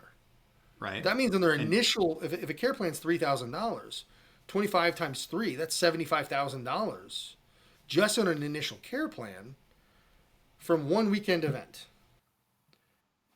That's $75,000 properly applied, right, allows you to scale. And you keep going. That you own the house at that point. In a gambling, it's not gambling, but in that sense, we think the house is stacked against us. No way, dude. No way. The house is in your favor. And if I believe that to be true for me, and if I see other chiropractors out at the same event, I'm glad that they're there because we're not competing against each other. I will gladly refer somebody to them. They don't come to a home and garden show looking for a chiropractor. But all that says to me that if we can sign up that many people at that kind of thing, why not just keep going? Yeah. Right? My mindset is different. And by the way, that's the only difference here, is that I believe that why stop? That's the only difference. Well, yeah, I mean, you get a little success and the inclination is to say, oh, look at how good of a job I did. Let me take a rest. Right? And one thing before I forget it, you mentioned the 75K, but you forgot a very important variable, which you don't know the answer to. You don't know the figure yet. But that's the referrals. And referrals. And the referrals over years. Right? There's a ripple, right? And I'm only talking about the initial care plan. As people sign on for maintenance care. That's your only known. That's the only thing you can know at this point. Of course. Right? But the $2,000 investment and the weekend you spent and the payroll that you paid your staff and the equipment that you brought and all of that, right? Let's call it $4,500. Yeah. It immediately pays for itself. Immediately gives you more liquidity to operate on. And then for years, because you're going to do such an amazing job, you're going to get referral business. Yeah. Right? From sources you wouldn't have gotten referrals from had you not gone. And I used to say that the secret to success at these events, the reason we have had success when other chiropractors say they don't bother going, I mean, we've got a nice, we make it look like our office. I've got lighted trees and a beautiful backdrop. We've got it's a padded floor, but it looks like a wood floor. It's beautiful, and so it attracts people. So we're giving them a reason to stop. We're not being a piranha and say you come in. Like I have friends that do that. We don't do that. We give them. They just come to us. People literally we're giving massages, but people line up. We signed up more people than we gave massages, which always happens. Yeah. But the secret is this. If there's one secret, it's this. If you're making a cake, and this cake has to have 2 ingredients. Mm-hmm. These are the only 2 ingredients. Otherwise, it's not a cake. It's something else, and it's disgusting. 2 ingredients. The most important ingredient is contribution. To give, right? You're doing it for them. Yeah. Right? The second ingredient, you need the first one, but the first one only works without the second one. The second one only works without the first, is authenticity. You have to be authentic. It cannot be about contributing for them to give you something. It has to be authentic. And the reason the reason contribution is number one is because you can be an authentic asshole. Right? Anybody can be an authentic asshole. I know lots of authentic assholes in chiropractic. I know lots of them. And I'm in Max Living, and I love Max Living. I believe Max Living is one of the best. I think they're world class at what they do. They're not for everybody, and I wouldn't tell everybody to go to Max Living, but we're part of Max Living, and I think it's a very valuable resource for us. But I know a lot of Max Living docs. I didn't know they called them this, but I have a CA who she calls them the Tight Pants Club. Because they walk around like they think they're the king of the world. And it's not just Max Living. That's just her only resource, her only reference. Right. But if it's about contribution, authentically, then you will get whatever you want. And that's everything. So one of the things that came out of I have a friend who's one of the platinum partners for Tony Robbins. Yeah. He works with Airbnbs. Arbitrage. He doesn't own them. It's a really cool idea. He rents them, and then with a landlord's permission, sublets them, and he sublets them to traveling nurses, and he sublets them to corporations who travel. So he doesn't own anything. His upfront costs are around $10,000 if you're a startup. After that, he's profit in his third month. He's made a lot of money that way. But he told me something that was absolutely, life changing. He said, his name's Dr. Chow. Dr. Chow, Airbnb, I think is his Instagram. He said, and this happened at exactly the right time in my life too, because I was dealing with this first person. The first person, the absolute amateur, is the one who wants the art of the deal. What can I get from you? How can I get the best deal possible? How can I extract value from you? That's right. So how can I go back to my chums and say, all my friends and say, wow, can you believe I got this deal? That's amateur stuff. That's nothing. Yeah. Average run-of-the-mill, hey, let's go 50-50. You'll come here, I'll come here, and we'll meet in the middle. Mm-hmm. If you've ever read, I think it's called Never Meet in the Middle. You got to read it. I'll spare the synopsis. But that author, he says, when he's an FBI negotiator, he says, if you've got somebody who has kidnapped 2 kids and you meet in the middle, they give back 1 kid. Right. Or you're negotiating with your wife. I want to wear brown shoes. She wants me to wear black. I've got 1 brown and 1 black. Right. So it's amateur to want the art of the deal. It's average Joe. Most people do this is try to meet 50-50. But if you want to be a Hall of Famer, all pro, dude, it's all about what you can give. And you start with the lion's share.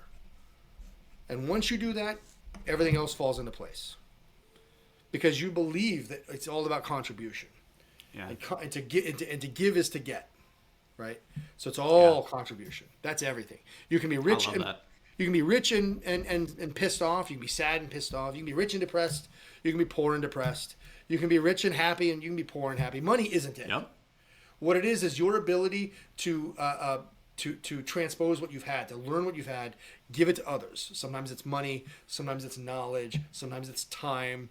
Sometimes it's connections. Whatever it is, it's all about the other person. Because every one of us, no matter how much money is in your bank account, no matter what you have, you still are going to die. And when you die, what you have, it's gone. Unless you gave to others. I've been telling all my friends that lately, right? It's because you want them to give to you? No. Yeah, right. Come on, I just need $5 for gas. Come on, you're not a friend. Dude, you're going to die in 40, 50 years. You don't need that money anymore. Give it to me. Yeah.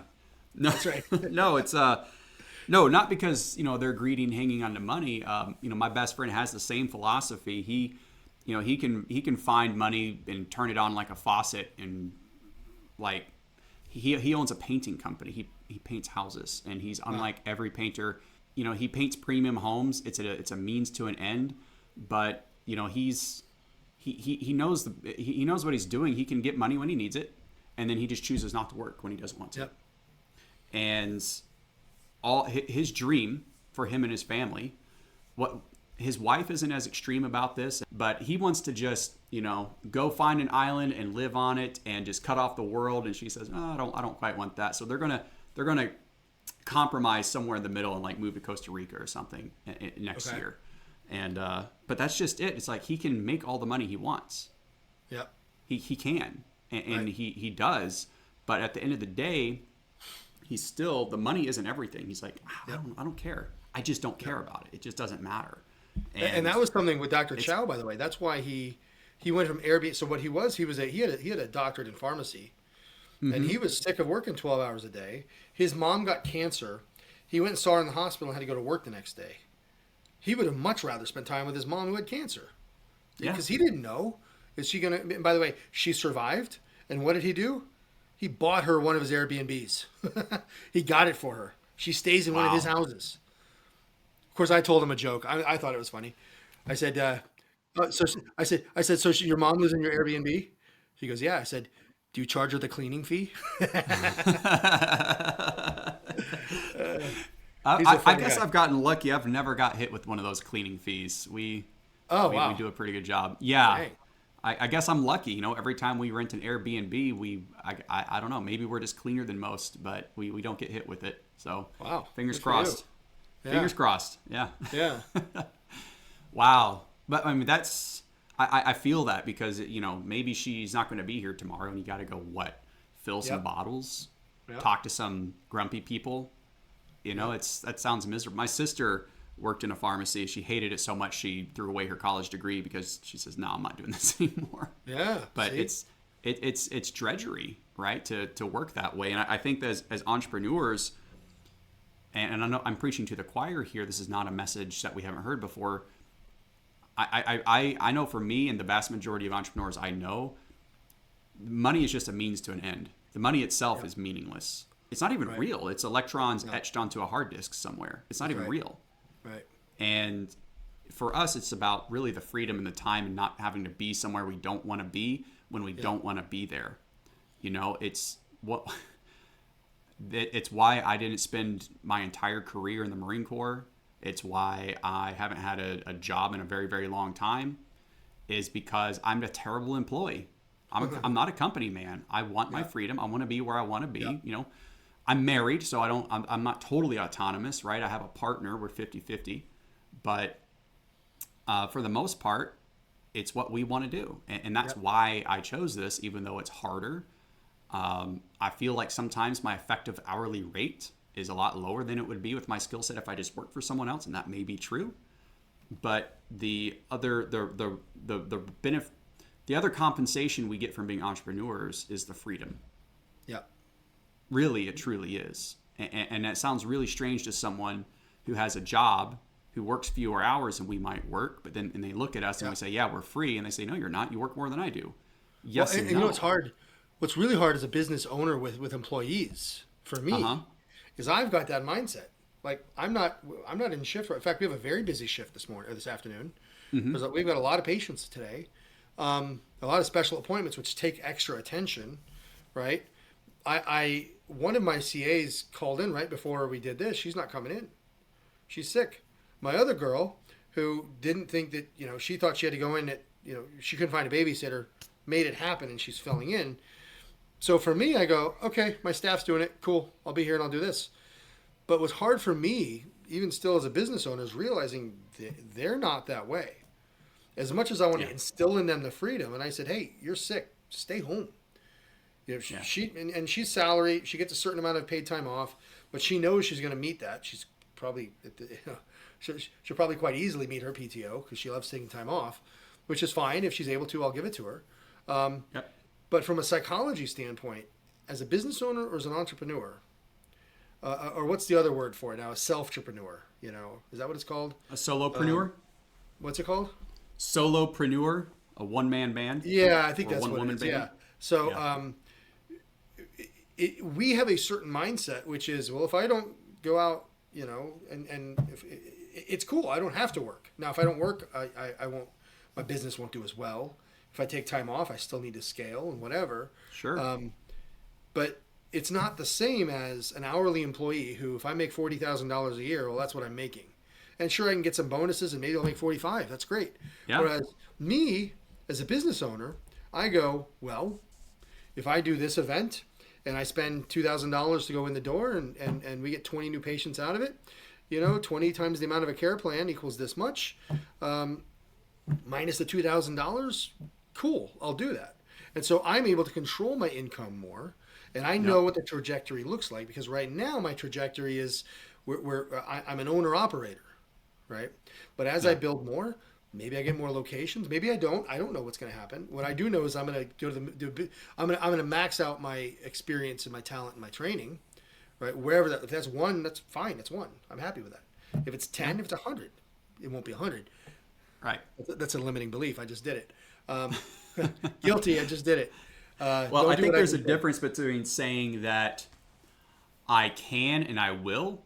Yep. I believe I can build an 8-9-figure company and forsake all else while doing it, but I know I will not, because I don't care that much about it, right? Well, so that's just it.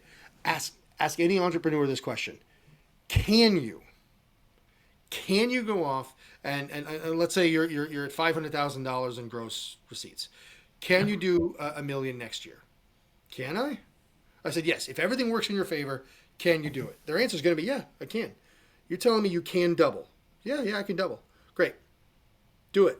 Oh, I don't know. Yeah. It's like I don't know, the wind isn't right. And so here's how it works. You say, what do you need to do that you aren't doing now? And their answer is always this: well, I should do more marketing. Well, I should see more whatever. I should do these things, right? And you know what? I always say should instead of must. Because if you really want to do $1 million next year and you're only at 500, it's a should. What you do is you should yourself. Yeah. You just should the bed, right? You just should yourself to death instead of must. So if I must make $1 million, again, that's the difference between a goal and a commitment. My commitment is $1 million. Divide that by 12. That's what it's going to be over the course of every month. And this is my monthly collections. And you want to make that scale. So maybe you make an algorithm where you're scaling, whatever it is. But I must do these things, and if I do these things, I will have $1 million. You don't say should, you say must. So this is where, and this is the same thing. It works for business, and this is why these sorts of business consulting things work, just like that, just like personal health coach stuff does. Somebody wants to go off and lose 50 pounds. What do? Well, I should go running. I should diet. I should do. Well, okay. Right. But you didn't do them. The reason you haven't lost 50 pounds is because you're not doing those things that you know you should do. No, the answer is you must do them. You must. And bam, you're going to lose your 50 pounds. Wow, what a difference, though. I mean, must is a more powerful word. You must. So much you have to. It's not. It's not negotiable. Should has a hinge of doubt. Yeah. Should goes, I guess I should. Yeah. You don't ever go, I am the voice. I will lead and not follow. I will seek, create, not destroy. You don't ever do those things. Because what we do, we accept the reality we've been given instead of creating a new reality. We just accept the reality we have. And now we manage that reality, right? But if you create the different reality that says, I've already done these things, well, now it's just part of your routine. Now you just got to go do them. Yeah. So I call that be who you want to become. So if you say, we like to create reasons why we haven't done the things that we need to do. We create reasons. And those reasons are excuses. So why haven't I lost 50 pounds? Well, baby steps. Baby steps is the worst excuse in the world, by the way. The worst excuse is, I'll get there. It's baby steps. Now, there are baby steps. I'm not saying expect to lose 50 pounds by tomorrow without cutting your leg off. Yeah. But what I don't think you ran a marathon after your heart diagnosis about heart failure, right? Right. Maybe you took an intermediate step between about dying and running a 26-mile marathon, right? But the purpose of setting goals like that is not to lose 50 pounds. If you're 200 and you want to weigh 150, the purpose isn't to weigh 150. The purpose is to be the kind of person who weighs 150. Otherwise, you're going to be 200 again. The results will follow. Well, the result isn't to weigh 150, by the way. Right. The result is to be the person who weighs 150. So you can lose that 50 pounds. But if you're somebody who weighs 200, you lose 50 pounds and you weigh 150 and you still think you weigh 200, you're going to weigh 200 again really quickly. Yeah. Right. But if you be that person now, you make those decisions now. And I like to do some exercises like, if you're inside the jar, you can't read the label very well, right? So I like to create exercises where imagine there's somebody you look up to who's already met the goal that you want to do in their way. So if you want to, if you're a female entrepreneur, I think of like Oprah Winfrey, right? Imagine Oprah Winfrey saying, "I'm too tired to do this thing. I don't have the connections to do this thing." Yeah. Imagine you saying that to Oprah Winfrey. Oprah Winfrey's going to laugh at you, right? Or imagine Oprah saying that to somebody else, but she's already Oprah. She's already made her billions or whatever she's done. Oprah saying, "I can't do this," to you, and you go, "But you're Oprah, right? Of course you can do these things." So if you want to become Oprah, you do the things Oprah would do. You want to become somebody who's lost 50 pounds, you do them now, right now, the things that somebody who's lost 50 pounds would do. You want to make $1 million next year, you do those things right now that millionaire would have already done, right? And you won't, maybe you'll make $1 million, maybe it'll take a couple of years, but you set your trajectory. If we start with the results in mind and say, I'm going to set a goal and I should do it, it's just not going to happen, right? Yeah. So if we start...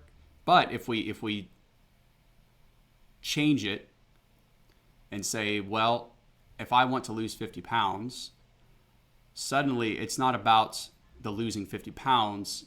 My success and achievement really hinges on becoming a person who's going to weigh 150 pounds because I move more, I eat right, I exercise, I have self-control, I don't make excuses about it.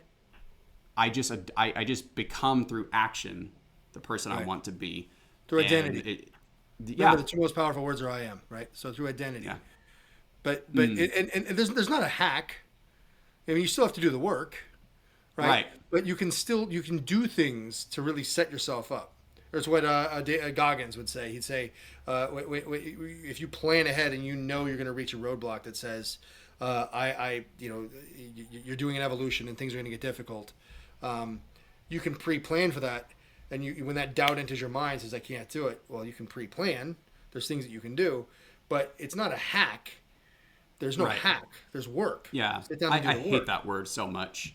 Hack, because it devalues hard work, and that anything worthwhile, it typically doesn't come easy. Otherwise, everyone would do it. Yeah. And so if there, these hacks to be a millionaire, these hacks to achieve this, these hacks to do that, and every time I listen to them, I just think to myself, that's ridiculous. I'm never going to do that. Like that, that is a dumb hack. You're trying to circumvent the reality that it's like liposuction. Liposuction is a hack for being thin and healthy. Right. No, it's not. Right. It doesn't change anything. Right. It's just not. It's not real. It has no substance, and you can't hack your way into. Now, can you be efficient? Yes. Right. Can you be efficient with your time, and can you find leverage? Yes, but those aren't hacks. Right. Yep. People who learn efficiency had to go through a process of learning efficiency. It's like in the Bible. The Bible, as the story goes, God told Solomon. He said, "Do you want to be the richest man ever, or do you want wisdom?" Solomon said, "Wisdom." God said, "I'm going to give you both." He said, "Great, I got both." But to get wisdom, he had to go out and earn wisdom. Things sucked for a really long time. But then he turned around and said, "Everything is vanity, and it's all worthless. What's the point?" That's right. So his own son. If you know the story at all, you got in the Jewish tradition, you got King Saul, who was the first king. Yep. He didn't work out very well. Then you end up with King David, who's the one they still talk about. Yep. And then you got King Solomon, built a temple. This guy's incredible. Somebody tell me who came after Solomon. Most people don't know. His name's Absalom, by the way. But most people don't know that because dude was a loser. And Solomon knew that was coming. So Solomon had to go out and get wisdom. But it's not like God says, poof, you're wise. Nope. He's like, no. That's why I would be careful if you ask for wisdom, because you're going to get wisdom. Yeah, that's the warning, is like there's a price for this, and it doesn't come for free. And it's not, in the Bible, for those who study it, it has a unique talent of condensing a years long process into a few verses. You read it, and if you're not paying attention, you'll quickly you'll very easily not realize that while this was only a few sentences, this process occurred over 30 years. Yep. Or 5 years or 10 years, or there's this long period of suffering that this guy had to go through. And we just skipped over all that and just didn't mention. The writing style is very different. Right. And it's really easy to, to realize that, this old book, this old dusty, crusty book that doesn't apply to our lives anymore. Well, actually, as it turns out, it has quite a lot of wisdom that has never changed. Right. And what's interesting, and the reason for that, besides it being God's word, if you believe that, is I do, but is that the truths that portrays. There's a reason that I'll use Tony Robbins as an example because I've been doing Tony Robbins lately, and I love Tony's stuff. There's a reason Tony can talk to when Bill Clinton got impeached, he called Tony Robbins the night before and said, "What do I do?" When Donald Trump got impeached the first time, he called Tony Robbins and said, "What do I do?" Both people made the same phone call, right? Yeah. And I'm not going to get political, but there's a reason the things that Tony says can apply to former presidents of the United States, but also apply to my tattoo artist in West Palm Beach, right?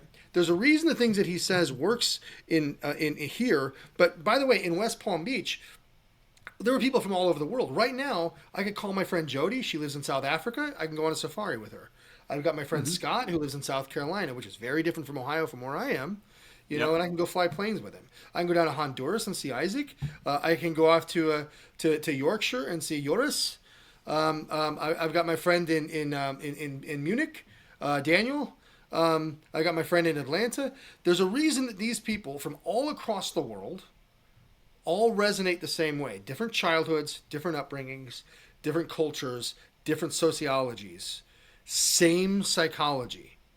Because the same basic human needs that matter to you and I, the things that matter to me, there's a reason I can succeed in the chiropractic world despite being a chiropractor. In fact, possibly because I'm not a chiropractor, right? It's because I understand the psychology and I know the patterns that are evolving, right? Chiropractors, they go learn chiropractic, right? They don't understand. They're not taught the things that are part of my upbringing. Right. Sure. But the psychology, if a chiropractor or a dentist or a general practitioner or a tattoo artist learns the patterns in human psychology that apply to all humans, all of us, from the Bible, the Quran says a lot of things that are right. I don't want to get too religious here either. I'm a Christian. I grew up in a Christian household. But there's things that you can learn from all religions. Because all of them are looking for patterns. I'm not saying they're all right in their end and in their core. But what I'm saying is they all understand the patterns of human behavior to where we can apply the wisdom that even the Bible and the Quran and the Hindu books and even the ancient Egyptian and the ancient Roman gods, all of them, we can apply the same stuff because the human brain and human mind always has these needs that they're trying to fulfill. That's right. That's right. Yeah. So once we start saying I'm different is when we start getting into trouble. That's where because we're not. That's where somebody said no. Well, I know somebody else went through 300 no's and turned it into a yes. That won't happen to me. I'm just going to get no's. I'm obviously worthless. Oh yeah. I mean, if I'm the only person in the world that's ever dealt with what I'm dealing with and has ever been on this journey. There's been 100 billion people that's walked the face of this earth. You are not unique, except for your genetic makeup. You are not unique. That's it. And that's awesome. We all want to be unique, by the way. That's one of the 6 basic human needs is significance, right? Yeah, but if your significance is one of your top needs, you're going to be in trouble, right? Because you keep saying I'm unique, I'm special. You can't violate the laws of physics here. You might be unique, but you might be significant, but that doesn't make you unique, right? There's a billion people just like you alive right now. Right? And there's 6 billion or 7 billion, I think we're at, that all have the same basic human needs. That's right. Right? And if we understand that from an entrepreneur perspective, we're going to understand how to better meet people where they are. Make your practice or your business about them, and your business cannot fail. That is so true. That is so true. I've heard that phrased a lot of different ways. Number one, lead with value, right? That's a little cryptic because that's open for interpretation. But you're Right. leading with value. The first thing you're doing is making it about someone else and giving to them, Yep. not what you can take from them. It's what you can Right. give to them. Yeah, and I believe that if you're not, like you said, if you're not authentic about it, people can smell it. You won't pass the sniff test. They'll say, this guy he's angling for something. He wants something from me. And then you don't have the trust. If you want to do business with someone, they have to know you. They have to like Yep. you. They have to trust you. And if any of those are missing, you're fighting an uphill battle. Yep. And there was one more thing. It slipped my mind. I try to keep good notes and to circle back, but I don't always do a great job of that. So we're at an hour 50. So there's been a lot of good stuff in here. I think we could go another hour 50 if we really wanted to push We it. probably could, but I've made some promises I need to go make good Uh-huh. on at the moment. So I I tell have you my what, my own staff right now in a very busy shift.